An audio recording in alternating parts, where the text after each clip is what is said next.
Hola, ¿qué tal? Muy buenas noches, soy Mario Saldaña, esto es Más que Noticias. Empezamos como siempre con los titulares, aquí están.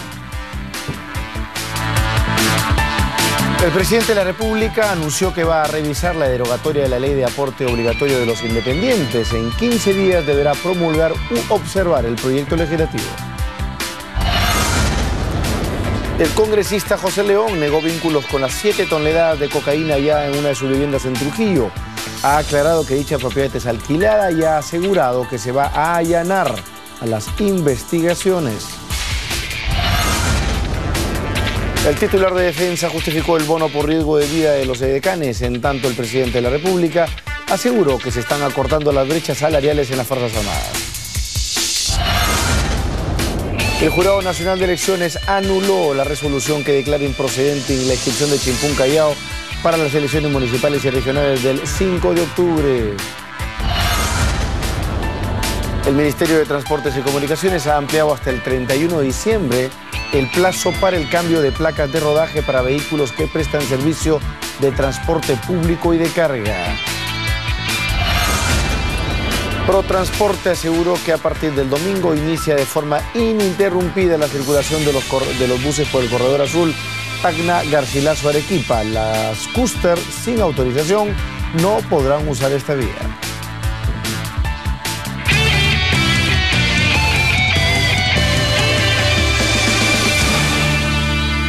Empezamos informándoles que el congresista José León aclaró que su casa intervenida en Trujillo, en realidad en el balneario de Huanchaco, estaba alquilada y que no tiene nada que lo vincule con los detenidos. Tenemos los detalles en el siguiente informe.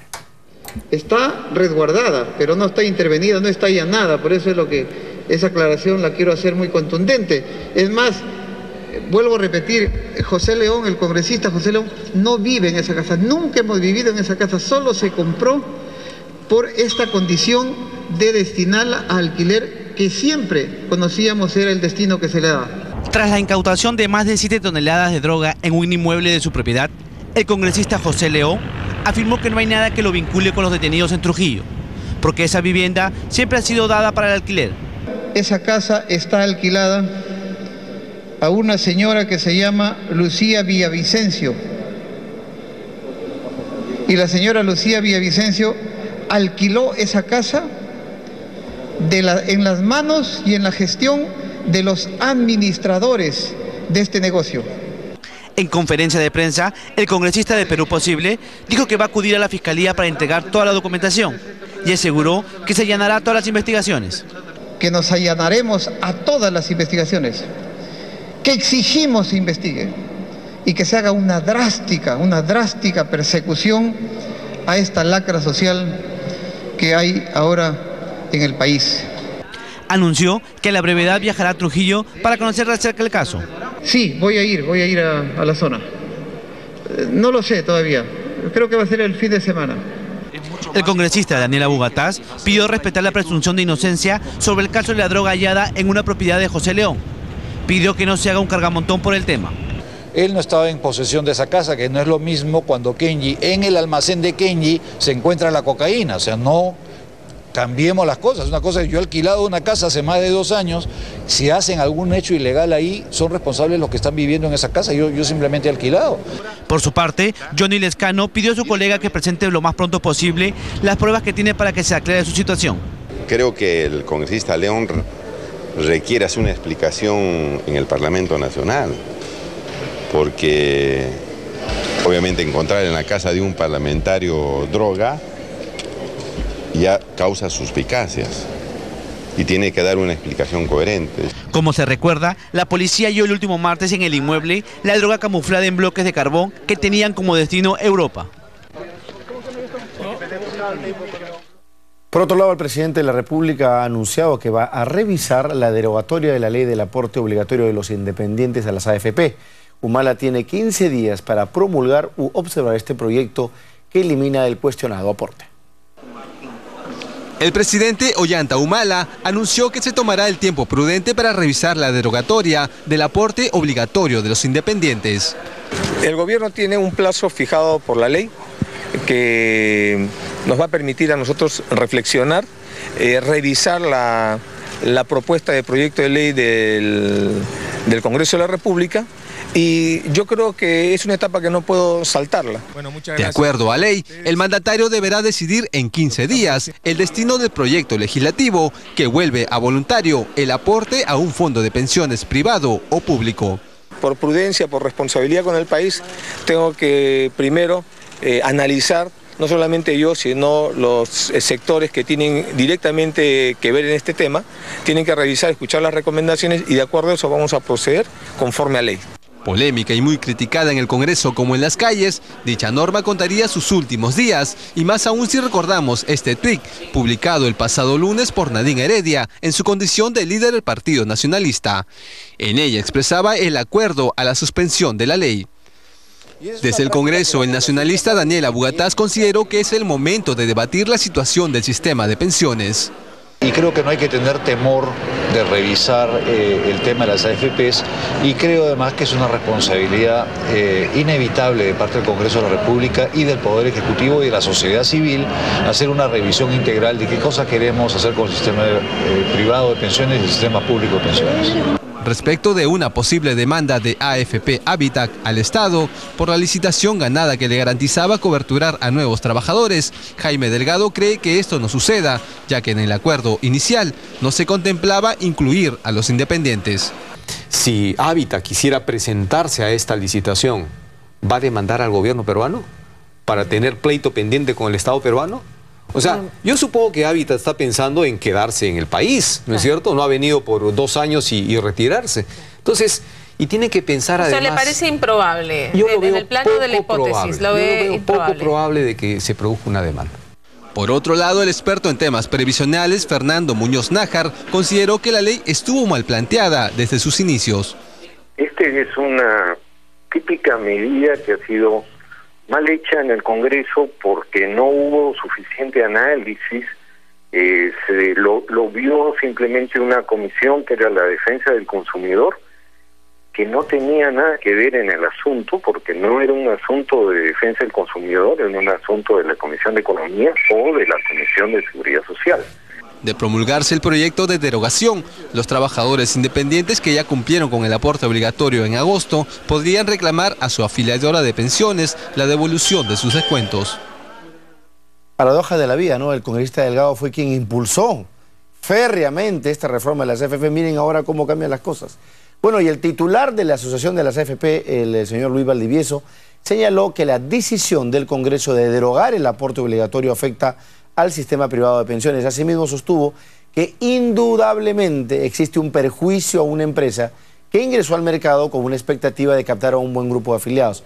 De otro lado, ha recomendado que los independientes piensen en su decisión de retirar o no sus depósitos. Estamos justamente para analizar este tema complicado que tiene varias aristas técnicas, por llamarlo de alguna manera, pero que al politizarse se están afirmando cosas que a veces son inexactas o poco, digamos, rigurosas.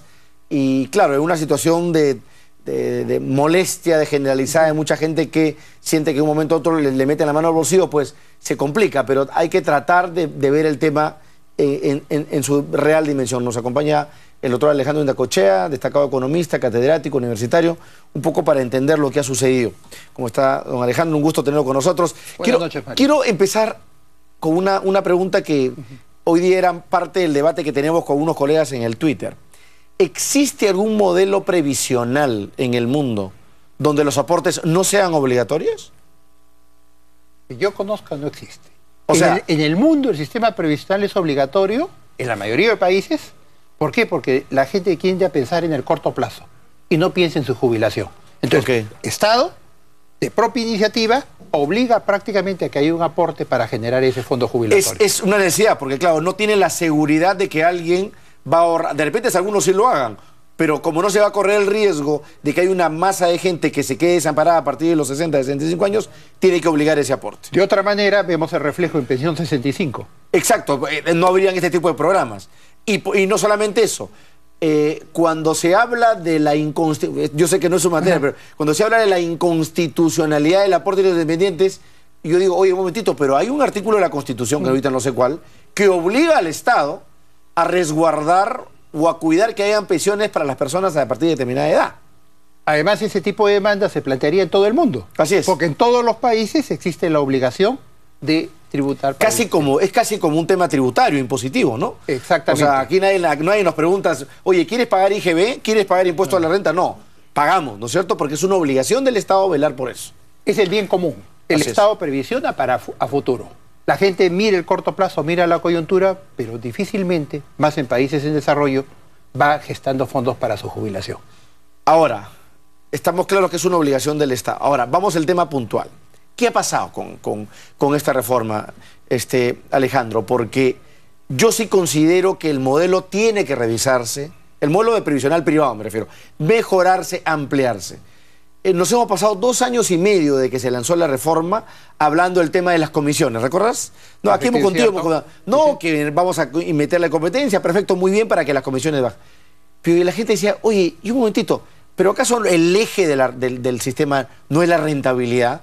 De que un hombre de los 60 o mujer de 60, 65 años salga con una pensión digna o por lo menos lo suficientemente digna para protegerse. Ahora, ¿qué es la variable más importante? Sin duda el sistema 20 años después, estado en otra realidad como la realidad chilena, ha habido cambios en las mismas expectativas de vida de la población. Necesita ajustes. Pero esto no implica dar marcha atrás. Lo que a mí me da mucho temor es lo que está sucediendo hoy día a nivel de la clase política, que están planteando prácticamente desarmar o volver atrás en el sistema. Cuidado que suceda como en Argentina. Las AFJP, invocando el bien común de que tenían que proteger los ahorros, el gobierno de Cristina Fernández intervino y prácticamente confiscó más de 60.000 millones de dólares. Claro, además un Estado totalmente quebrado, desfinanciado como el argentino, que bueno, mira la situación de default por el que están atravesando. Pero bueno, ese es otro asunto.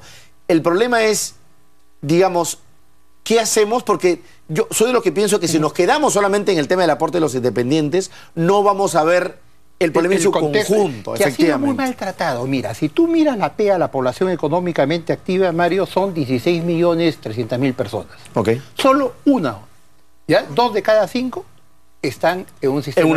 o el público o el privado, o sea, claro, 2 de 5. 2 de 5. Y 1 de cada 5, estás hablando 2.500.000 aportantes efectivos en el sistema AFP. Entonces, estamos hablando sobre un sector minoritario. 4 de cada 5 no tienen nada. O sea, estamos hablando de un país que su gran mayoría no tiene nada. Protección previsional, por lo menos conocida, digamos. Ajá. Que no sabemos si hay gente que está ahorrando, a su modo, que estén ahorrando en un fondo, lo que fuera. Ahora, dentro de la gama de los independientes, hay toda una diversidad. Se tiene que hacer un terno a medida, porque hay independientes que tienen un trabajo dependiente y en la tarde trabajan en forma independiente. Otros independientes que ganan solamente para subsistir, no tienen ingresos adicionales. Y hay otro sector de independientes que tienen ingresos pues extraordinarios. A mí, Luis Felipe Grimendi, por eso te lo consulto a ti ahora, Alejandro, me plantea que el gobierno ha sido muy poco audaz en plantear una reforma, porque lo ideal hubiera sido que para el caso de los independientes... segmentar. Exactamente, y se dé un abanico de opciones, es decir, al que gana poquito, al que quiere aportar 1 sol, 2 soles, al que quiere aportar 200, sabiendo que su pensión al final va a ser poca o mucha. Acorde con lo que ellos aporten. Pero ya es su responsabilidad si aporta poco. Ha habido una gran